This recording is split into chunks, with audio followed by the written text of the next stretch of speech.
ID the Future, a podcast about evolution and intelligent design. Well, welcome to ID the Future. I'm Andrew McDermott, your host. And today, my guest is attorney and author Doug L., or Douglas L., to discuss his new graphic novel, The God Proofs. Doug is an attorney in Washington, D.C., with an undergraduate degree in math and physics from MIT and a master's degree from the University of Maryland in theoretical math.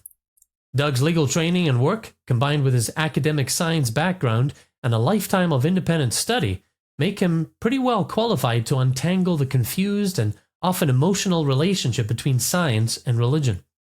Doug considered himself an atheist while at MIT, but life events challenged him to examine the scientific evidence for God. And what he found, and continues to find, has amazed him, and he delights in sharing his findings in creative ways.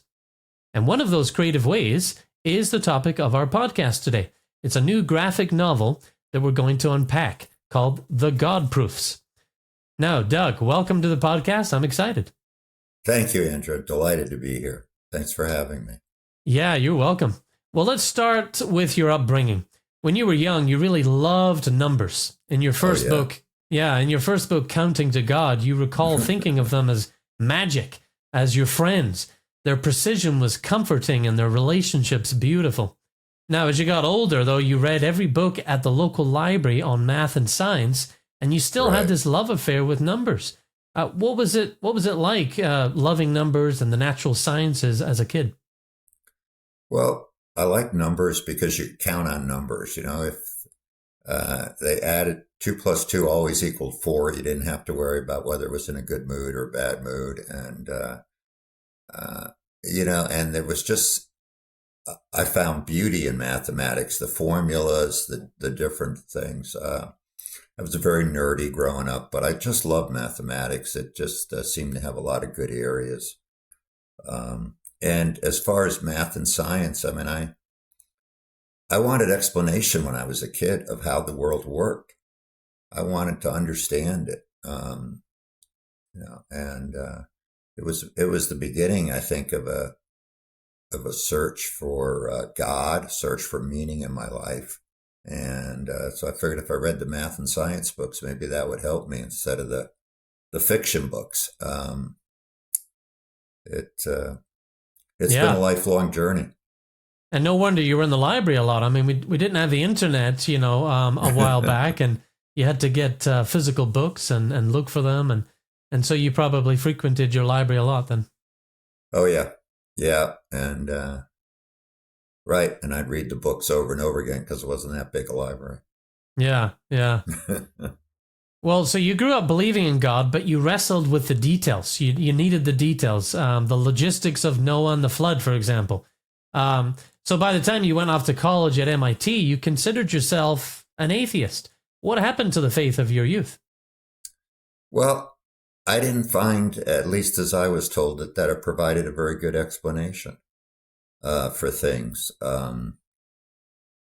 You had Darwin's theory of evolution, and I didn't realize at the time that there were places like the Discovery Institute and others and other scientists that thought it was nonsense.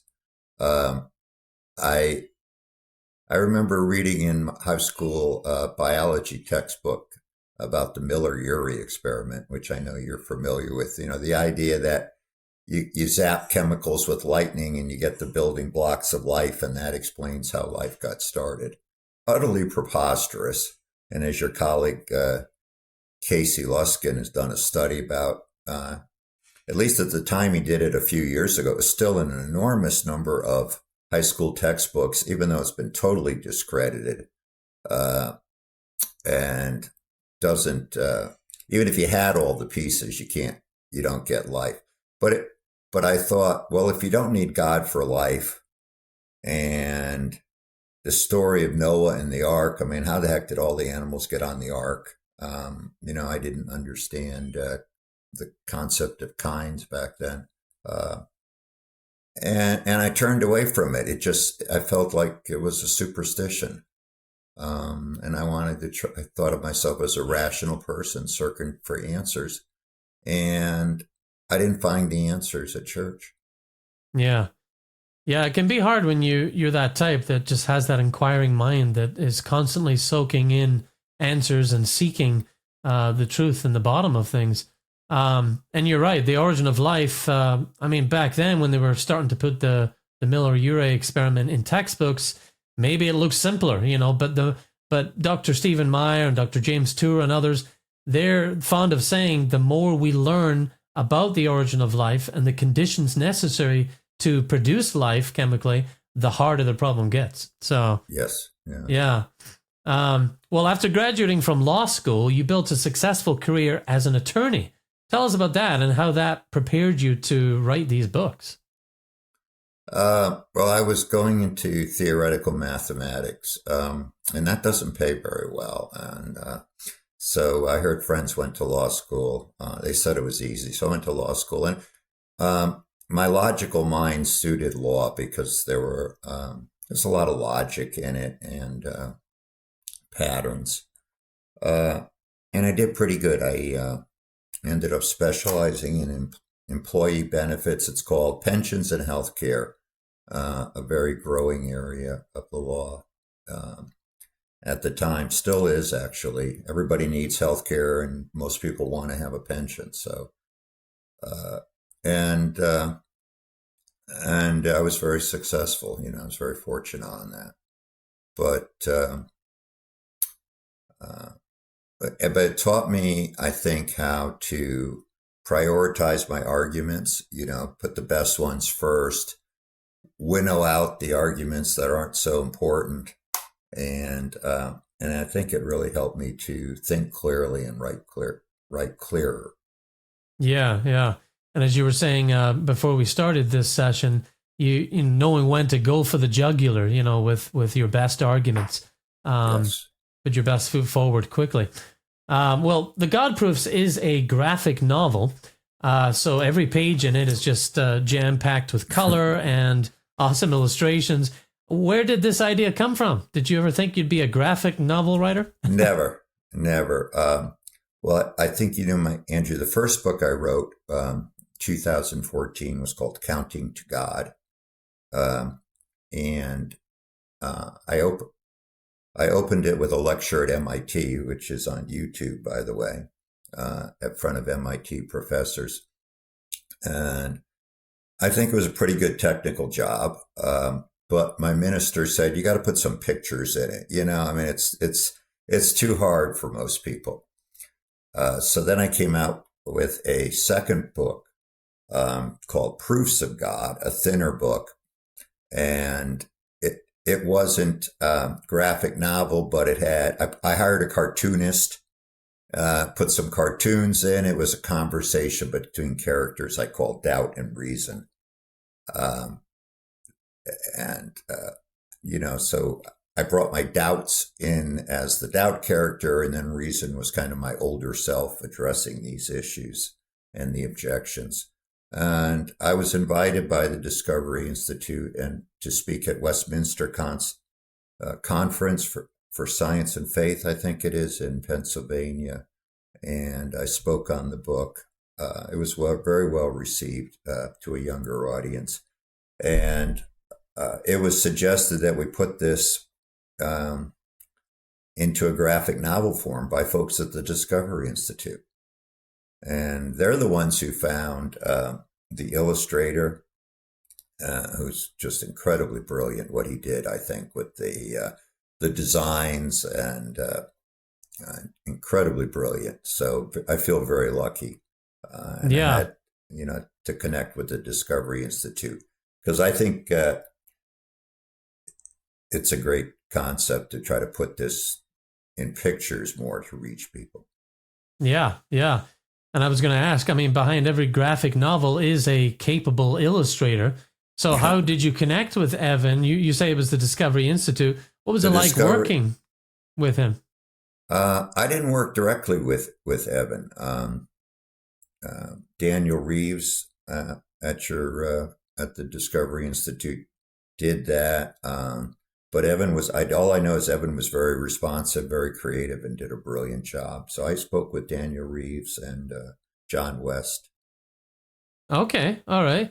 So you had a whole team kind of connecting the two of you, and Yeah. and you didn't actually sit in the same room at any point and say, well, what are we going to draw next? You left it to Evan to bring it to life. Yeah, he and Daniel Reeves really did a great job. That's awesome.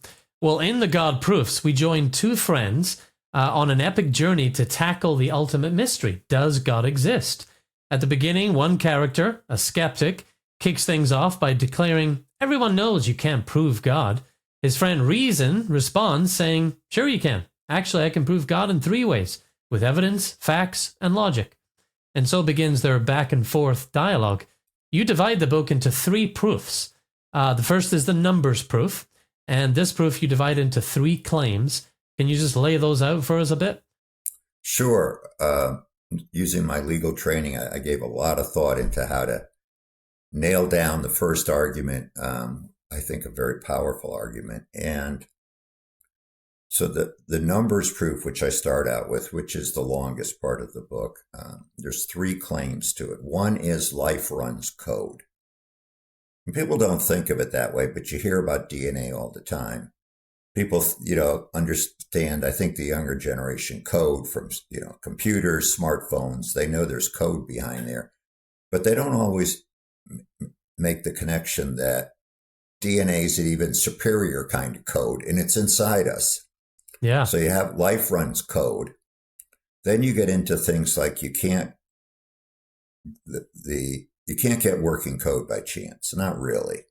Only in your fantasy dreams, and that's mathematics. And for that, I invented this concept of the probability wall.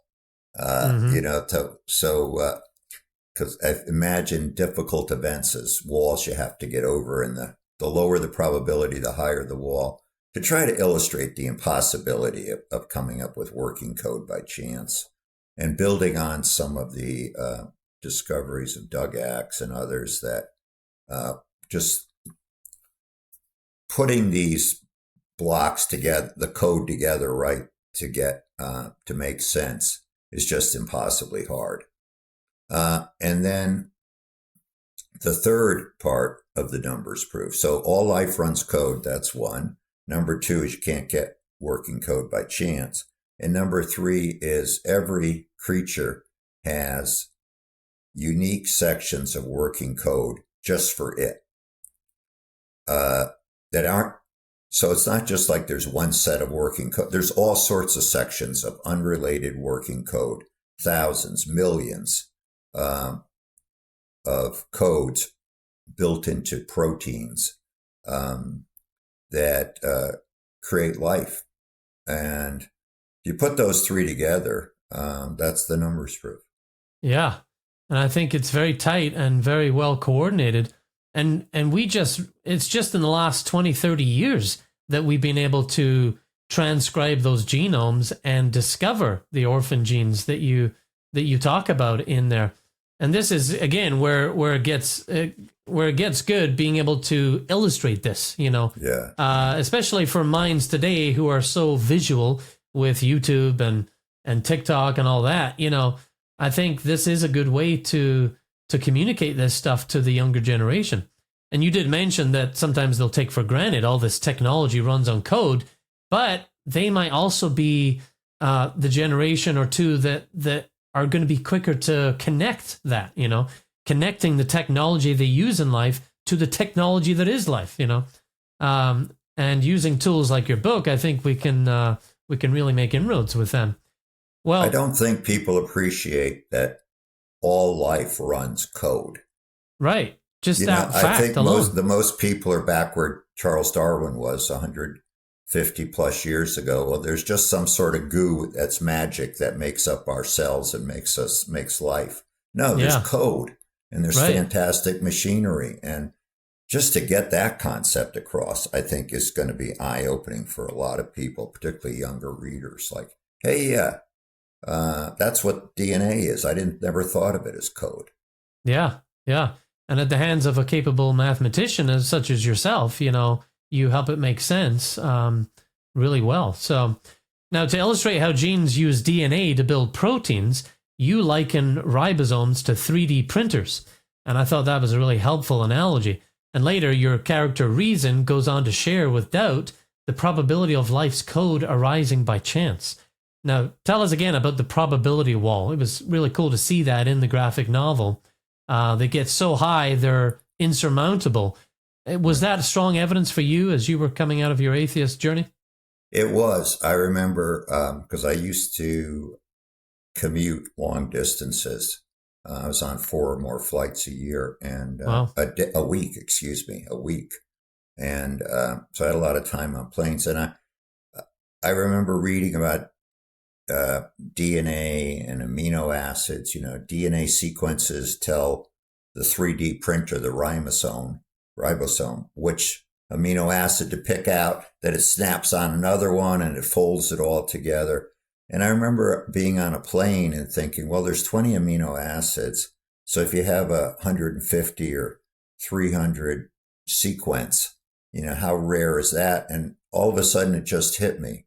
The mathematics here are just crazy, beyond a phrase some people use, the probabilistic resources of the universe, which is a fancy way of saying it could never have happened by chance.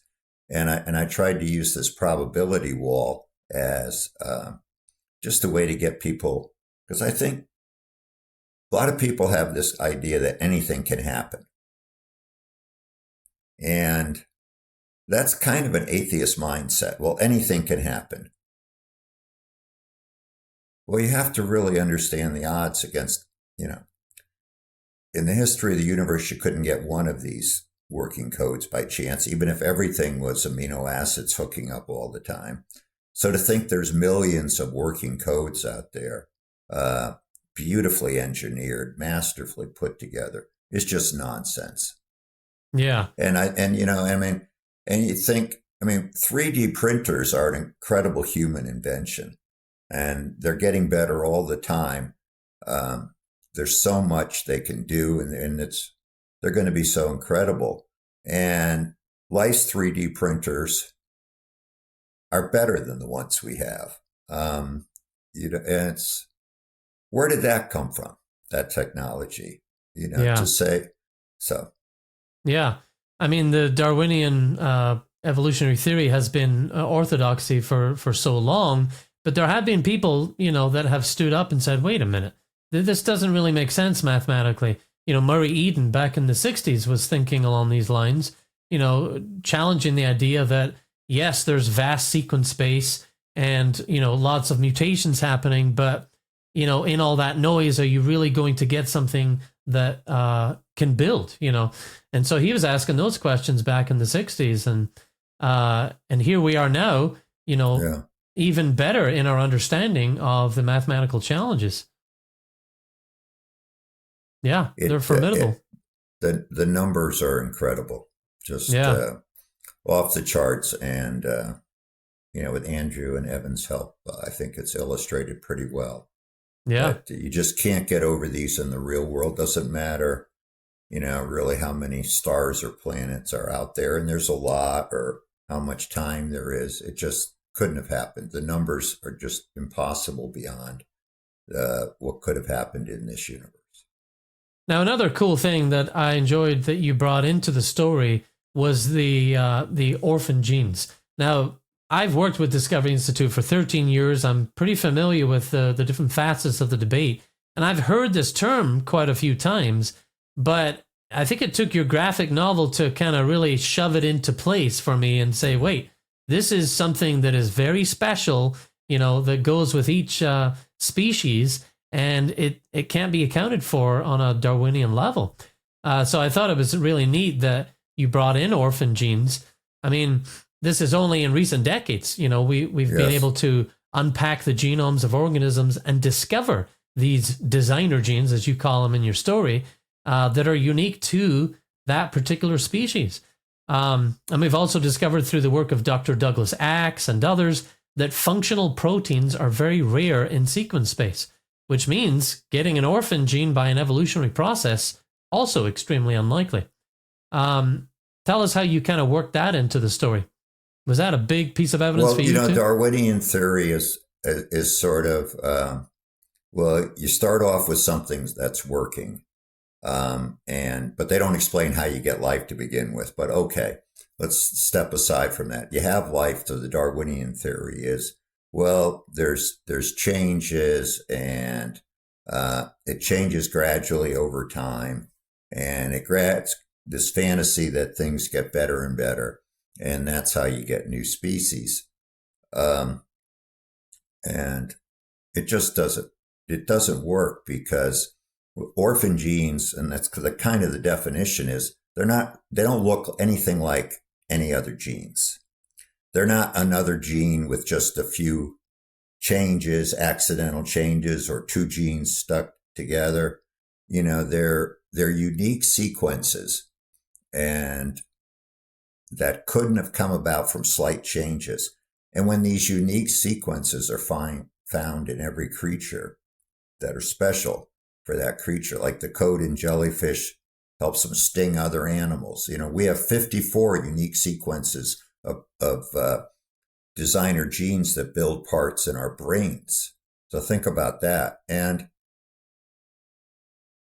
to me, that's just overwhelming evidence that it had to be designed, because Darwinian theory crashes on these orphan genes that, as you say, Andrew, I mean, our science keeps finding more and more of them all the time. Yeah. Yeah. And we live in a technological age, where we're just surrounded by gadgets and access to technological wizardry. And so I like how the God Proofs incorporates technology, sort of as a way to look at what's happening in life. I mean, the character Reason puts it to his friend this way: we know that every app, every website, every program was created by a mind. Yet when we encounter the most advanced code we've ever seen, a code so advanced and complex we are just beginning to understand it, the code of DNA, a code that builds technology far more advanced than human technology, we claim it arises by chance. And, Reason goes on to call that a crazy idea. And indeed it is. It's a departure in reasoning. And we're calling people out on that, Now, the next two proofs you unpack in the God Proofs are the common sense and logic proofs.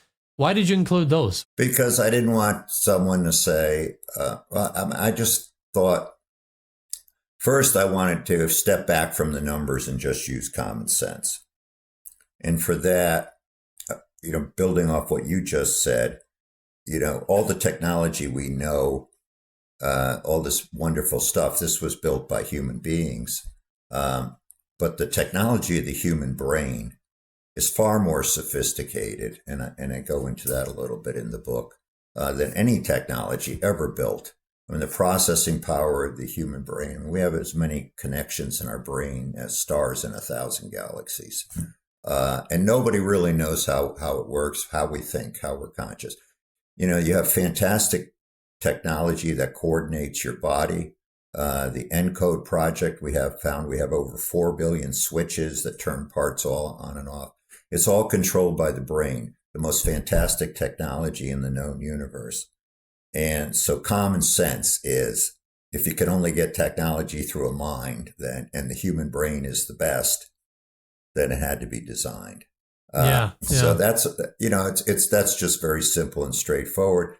And then I showed, and in my logic proof, the third proof is that just showing that if you believe things are real, and when people find DNA, it's real. In other words, we're not all living in some fantasy video game. If you take that things are real, and if you also take the assumption that if there's only one explanation for something, that's true. Now that's an assumption, but it's a pretty good assumption that we all follow in our life. If we only can think of one reason, then we think that's the reason. And so where did the technology come from? And then logically, it had to come from a master designer, from God. Yeah. So that's how I started the book, with those three proofs. Right, but that's not where it ends. You do include sections also that explain the faulty reasoning in Charles Darwin's main arguments. And I have to admit, I enjoyed seeing the man, Charles Darwin, in cartoon form. I think it helps draw out the frailty of his genius, that is to say, the faults in his intellectual thinking.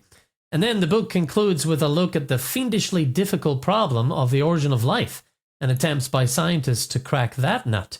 So pretty comprehensive in the amount of arguments you include in this graphic novel. Yeah, and the origin of life, of course, is just, as you and I were talking a little bit before, like you said, the closer people look at it, the harder it is. I think it's 2006, Harvard University launched this massive project with huge funding to figure out how life could have started by chance. And it crashed and burned. So now they call their Origin of Life initiative just, we're going to look and see if there's other life out there. But they won't admit that they couldn't come up with a plausible alternative to God.